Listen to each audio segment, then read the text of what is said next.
أعوذ بالله من الشيطان الرجيم بسم الله الرحمن الرحيم يا أيها الذين آمنوا من يرتد منكم عن دينه فسوف يأتي الله بقوم يحبهم ويحبونه أذلة على المؤمنين أعزة على الكافرين يجاهدون في سبيل الله ولا يخافون لومة لائم ذلك فضل الله يؤتيه من يشاء والله واسع عليم۔ ترجمہ کنزُ الایمان، اللہ کے نام سے شروع جو نہایت مہربان رحم والا۔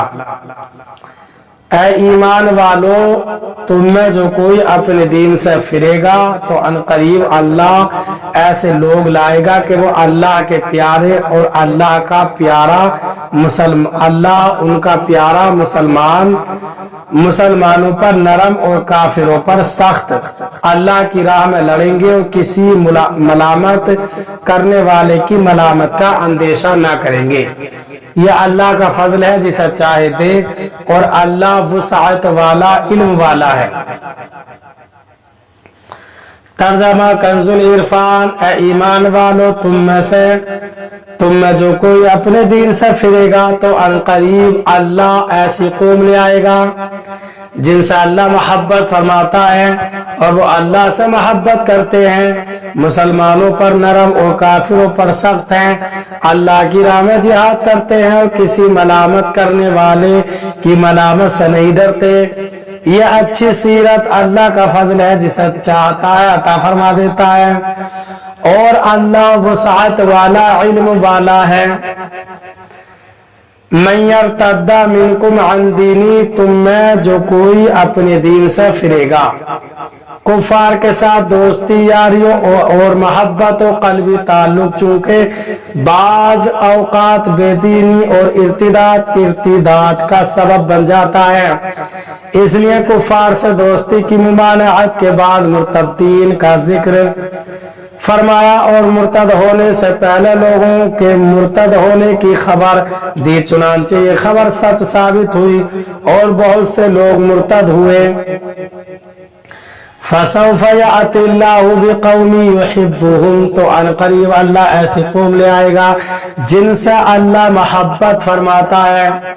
ارشاد فرمایا کہ اے ایمان والو، تم میں سے اگر کچھ لوگ مرتد بھی ہو جائیں تو اللہ تعالیٰ کی پاکیزہ صفت بندے پھر بھی موجود ہوں گے اور وہ عظیم صفات کے حامل ہوں گے۔ اس آیت میں ان کی چند صفات بیان فرمائی گئی ہیں۔ ایک، وہ اللہ تعالیٰ کے محبوب ہیں۔ دو، وہ اللہ تعالیٰ سے محبت کرتے ہیں۔ تین، مسلمانوں کے ساتھ نرمی و شفقت کا سلوک کرنے والے ہیں۔ چار، کافروں سے سختی سے پیش آنے والے ہیں۔ پانچ، راہ خدا کے مجاہد ہیں۔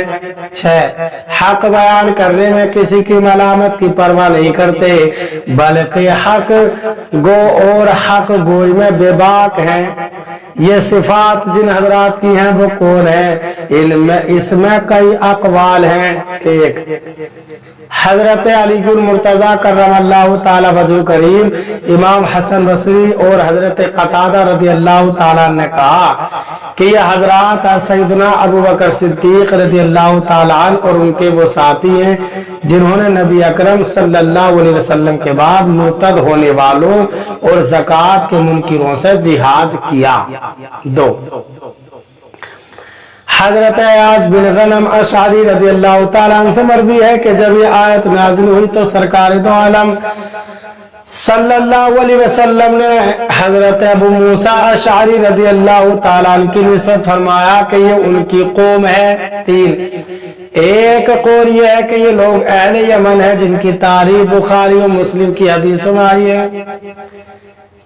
چار، مفسر صدی کا قول ہے کہ یہ لوگ انصار ہیں جنہوں نے تاجدار رسالت صلی اللہ علیہ وسلم کی خدمت کی۔ ان تمام اقوال میں کوئی اختلاف نہیں کیونکہ بیان کردہ سب حضرات کا ان صفات کے ساتھ متصف ہونا صحیح ہے۔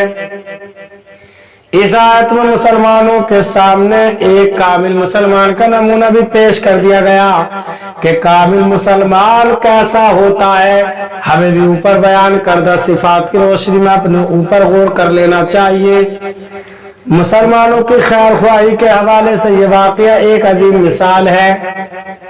हजरत शेख अबू अब्दुल्ला खयात रहमतुल्लाह ताला अलैह के पास एक आतिश परस्त कपड़े सिलवाता और हर बार उजरत में एक खोटा सिक्का दे जाता। आप रहमतुल्लाह ताला अलैह उसको ले लेते। एक बार आप रहमतुल्लाह ताला अलैह की गैर मौजूदगी में शागिर्द ने आतिश परस्त खोटा सिक्का न लिया। जब हजरत शेख अबू अब्दुल्ला खयात रहमतुल्लाह ताला अलैह वापस तशरीफ लाए और उनको ये मालूम हुआ तो शागिर्द से फरमाया, तूने खोटा दिरहम क्यों नहीं लिया? कई साल से वो मुझे खोटा सिक्का ही देता रहा है और मैं भी चुपचाप ले लेता हूँ ताकि ये किसी दूसरे मुसलमान को न दे आए। ये मुसलमानों पर नरमी है और हदीस मुबारक है। हजरत अब्दुल्ला बिन अमर रदी अल्लाह ताला अन्हु से रिवायत है। हजरत अब्दुल्ला बिन अमर रदी अल्लाह ताला अन्हु से रिवायत है, नबी अकरम सल्लल्लाहु अलैहि वसल्लम ने इरशाद फरमाया, अल्लाह ताला के नजदीक बेहतरीन साथी वो है जो अपने हमराहियों के लिए बेहतर हो और अल्लाह अज़्ज़ा व जल के नजदीक बेहतरीन पड़ोसी वो हैं जो अपने पड़ोसी के लिए अच्छे हों। और हक गोई में किसी की मलामत की परवाह न करने के मुतालिक ये हिकायत मुलाहिजा फरमाए। काजी अबू हाजिम रहमतुल्लाह ताला अलैह इंसाफ के मामले में बहुत सख्त थे। आप हमेशा हक बात कहते और दुरुस्त फैसला फरमाते। एक मरतबा खलीफा वक्त मुअतज़िद बिल्लाह ने आप रहमतुल्लाह ताला अलैह की तरफ पैगाम भेजा, फला ताजिर ने हमसे माल खरीदा है और नकद रकम अदा नहीं की, वो मेरे अलावा दूसरों का भी मकरूज है। मुझे खबर पहुंची है कि दूसरे कर्ज ख्वाहों ने आपके पास गवाह पेश किए तो आपने उस ताजिर का माल उनमें तकसीम कर दिया।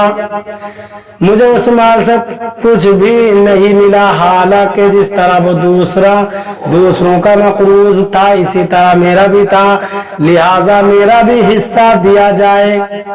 पैगाम पाकर काजी अबू हाजिम रहमतुल्लाह ताला अलैह ने कासी से कहा, खलीफा से कहना अल्लाह ताला की उम्र दराज फरमाए।